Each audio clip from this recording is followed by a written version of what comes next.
yun, pati aral lang. Tampo nga ako noon dahil isang beses binisita ko, nag-aaral.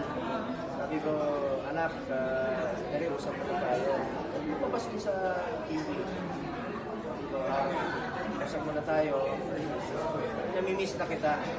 Alam mo, sinabihan ako, Dad, hindi ka ba alis dito? Disturbo ka, mag-aaral pa ako. So, umalis ako for 2 months, hindi kami nag-usap. Sumamalo.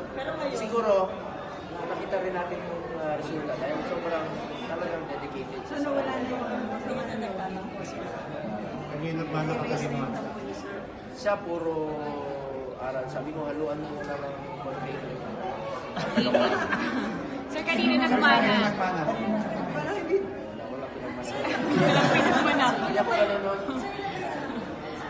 Libon na. Yung bunso, talagang siya, bright siya.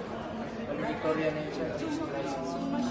Yung isa, Achiever talaga, sir. Honor din siya, pero achiever din. First honor din siya, pero high school pa eh. so parang nasa Ito ang puro, kahit nung nagkakasakit to, maalala ko pa, wala siyang absences sa grade school, sa high school.